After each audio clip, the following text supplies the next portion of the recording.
Now, before I get into this video, I just want to say thank you for 300 subscribers. It really means a lot that I get to make videos about a game that I really like and get the feedback that I have been getting. The amount of support I've been getting in these videos have been amazing, and I really just can't thank you guys enough. Now, without further delay, let's get into the video.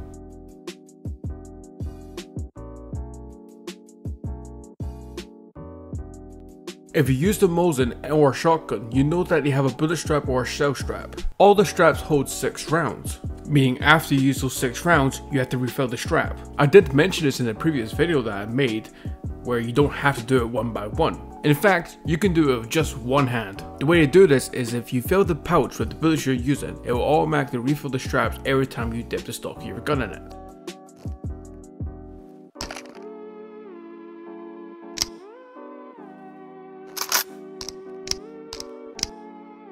This will only work with the straps. You can't refill mags like this. Sorry. It's a great way to keep putting shots down range without having to go in your bag or your pocket to refill it. While we're on the topic of the Mosin, you can still utilize the iron sights if you're using the PU scope. It's a great way to hit those targets that are just a little bit too close.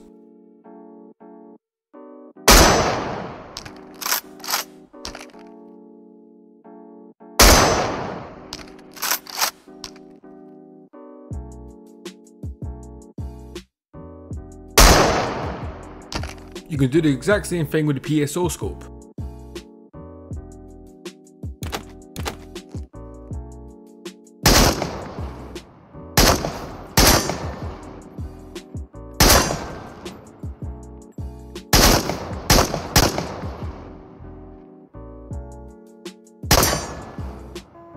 And while we're talking about scopes, if you put the sniper scope on the Mosin, I do not trust you. When you're in close quarters, it's better to rely on your laser sights than your actual sights. Fighting in close quarter combat can be a little bit tricky sometimes, and using a laser sight can help you acquire and keep track of targets. You shouldn't find yourself in many of these situations, however, it's best be prepared than not prepared at all. This is probably the best advice I can give to new players, is that if you're unsure about a weapon, go to the range and test out yourself. There's nothing worse than buying a new gun and realizing you don't really like it that much. This is for the people who don't really understand how the tide system works. Basically, the tide system works as a reset basically.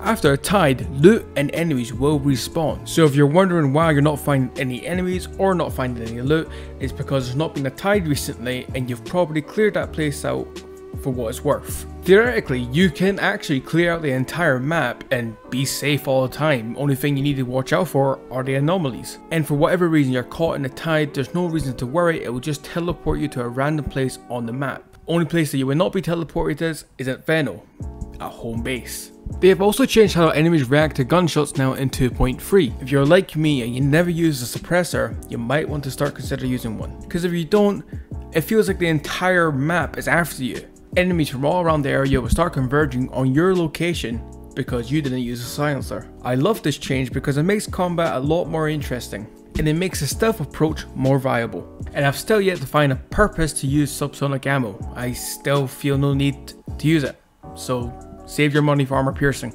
If there was ever an ammo type to avoid buying surplus ammo. It's really not worth it. It is cheaper, however, they're really bad at doing any sort of damage, so avoid that at all cost. This is the part of the video where I tell you to leave a like and subscribe and perhaps leave a comment.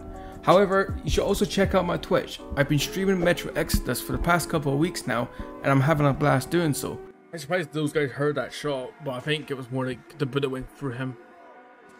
Oh, bugger. Okay. God damn it! They're spawn killing me! You should really come check out, it's just been a lot of fun. And don't worry, I do still plan to stream on Into the Radius on YouTube. I'll leave a link in the description down below if you want to come and say hi. If you're looking to find more information about Into the Radius, for example if you want to know where stashes are or what is the better weapon, I highly recommend checking out the fandom on Into the Radius.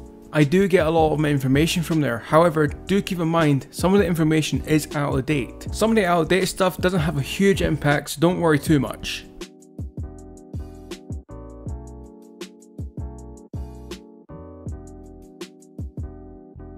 This one's for the newer players out there who are worried about the Stomper anomaly. The Stomper anomaly is not an actual enemy. You cannot kill it, so just stay out of its way. It won't chase you in any way, shape or form. I've seen an awful lot of people ask on how do you kill it or how to avoid it. Just stay out of its way. That's the only way.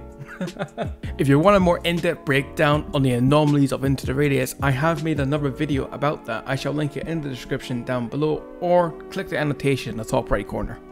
And with that, I think I'm going to leave the video off here. Thank you for everyone who watched the video to the end. I really do appreciate it.